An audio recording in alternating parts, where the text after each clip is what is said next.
Hi, I'm Nathan, and this is going to be my last devlog in my introspective series before I move on to talking about a new version of my game. So, to cap it off, I thought I would talk about some of the features that didn't quite make it into the previous versions of the game, and see what we can learn and maybe use in the future.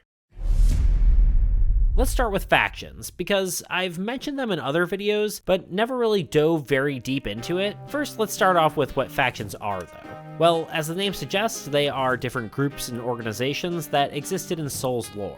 Originally, this concept manifested itself in different groups for the classes, most notably the UCS, or the United Confederation of Soul, having classes like Marine or Knight, versus the Outlaw faction, having classes like Pirate and Assassin. Eventually, we decided this felt a little restricting, as a player who wanted to be part of the Outlaw faction but play as a Marine couldn't really do that. The solution to this was to make different faction cards. These cards would have a lore description of their faction, along with some sort of gameplay benefit that fit the theme, somewhat similar to D&D 5e's backgrounds. When coming up with this idea, we had a going list of factions we created when playing our own campaigns. However, we never actually came up with any mechanics to go along with it. That being said, the factions we made were the UCS, the governing force of the solar system, the Nomads, a religious group that believed that using time dilation would allow them to live long enough to reach enlightenment, the Red Shadow, a group of mercenary assassins, Black Skull's Raiders, one of the largest pirate armies in the solar system, the Space Invaders, a much smaller pirate organization but still very powerful, an unnamed faction embedded within the UCS performing less than legal activities, controlled by a man named Kaiser, and lastly, but definitely not leastly, the Iron Wraiths, a mercenary force focused on changes for good and second chances. While I love all of these and the stories me and my friends made together, I'm unsure if these factions are really something I want as game elements. Not because the lore is bad or anything like that, but rather to encourage people playing the game to make their own lore. If these factions were cards with functionality, I feel like it might pigeonhole players into picking one, even though it doesn't really fit the universe that they're playing in. Obviously, there will be some of my own personal flavor that's going to be in the game, with classes and items, but I don't think I wanted something as overt as these factions. Besides, I think it just ends up being one extra mechanic that's not really necessary, and would be better suited to something more like a lore book. Vehicles were not technically added to the game, but I did play around with them a bit in one of our campaign sessions. The idea for this was that vehicles would consist of multiple components that were combined together to make it functional. This worked sort of similarly to FTL or Cosmeteer. Let's go through each of these components and explain how they work. First is the body or chassis of the vehicle. This would be a shell that all other parts would connect to, and also where the people would occupy the vehicle.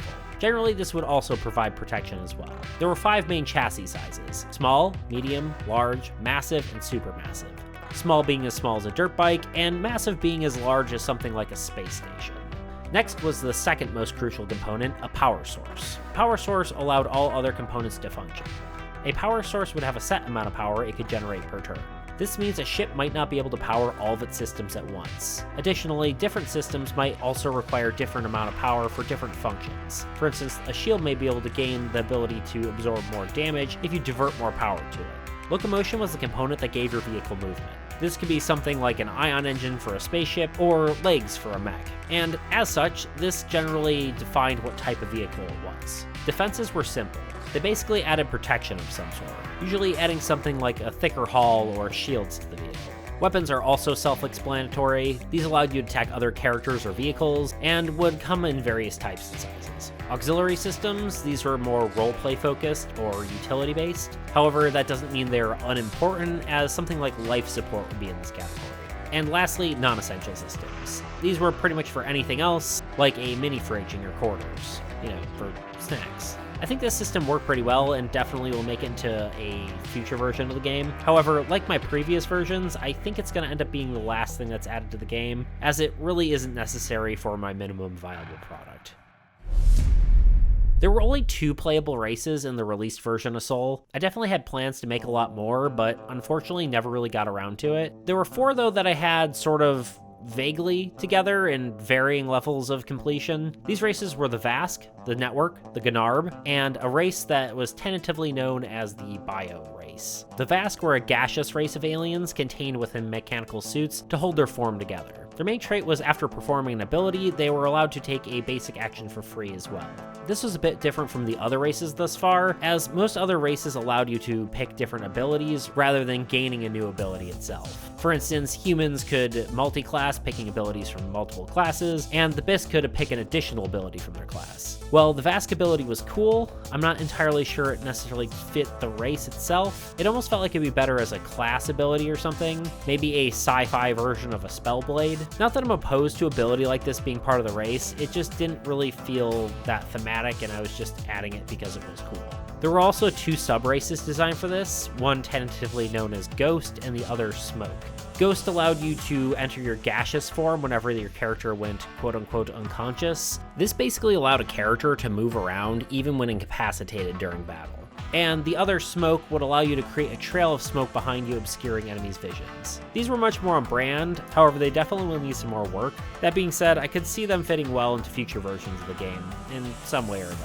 Perhaps having Ghost as the Vask's primary trait, and using something like Smoke as the sub-race trait.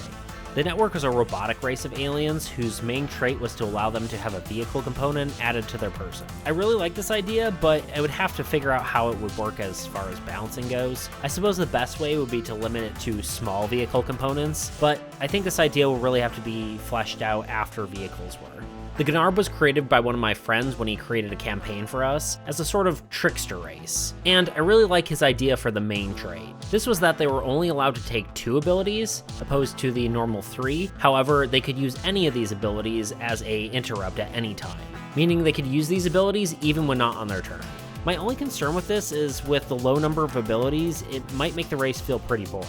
There are going to be a lot of changes in the next version of Soul, so we'll see if this race stays the same ability-wise, but definitely think it's an interesting concept. And lastly, the Bio race. The Bio race was a race that could change their own form through random genetic manipulation. This made it so they didn't actually have a specific class and got 3 random abilities instead. In the unreleased Soul 2.0, they got a random signature ability as well. They could then change these abilities after each combat, gaining a completely new set of abilities.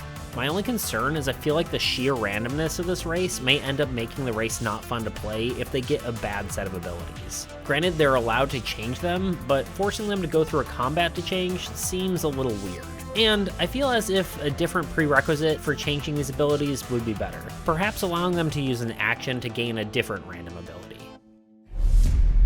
Lastly, let's talk about some of the classes, because at this point it feels obligatory to talk about them at some point in one of my videos. There are surprisingly, or I guess maybe unsurprisingly, not too many to talk about, as I already made 26 other classes, but there's a few other ones I came up with that were interesting enough to talk about, so let's talk about them.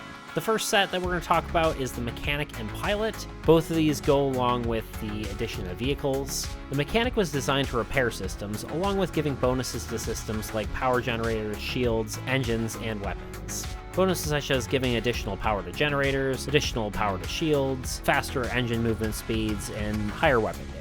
The Pilot allowed for proficiency in different vehicles, and gave them the ability to make different maneuvers, granting the ship bonuses itself. I really like the ideas for these, but again, they can't really be implemented until vehicles are implemented themselves, much like the Network race I mentioned earlier. The only other classes I had ideas for, and by ideas I mean I wrote down some words, were the Chef and the Artist. The idea was to have more non-combat focused classes, much like the DJ, Psychologist, and Computer Specialist. These would serve to help fill the more civilian occupations, rather than having every character have to be a warrior of some sort. I like the idea of these classes, but I feel like I'd have to figure out what they actually do rather than just coming up with a name. And that's pretty much all I got for unreleased content, at least the stuff that's worth mentioning. So going forward, I'm going to be talking about the new version of the game. Originally, I was tempted to do another video, kind of wrapping up all my introspective stuff and talk about what I learned, but to be honest, I'm still learning, and that's only going to continue throughout the rest of the series. That being said, I'm really looking forward to sharing my ideas for the new version of the game. Until then, check out my Discord page. There's not much there yet, but I really want to make a community that we can help share ideas for game design and maybe create stuff together. Anyway, thanks for joining me, and I'll see you in the next one.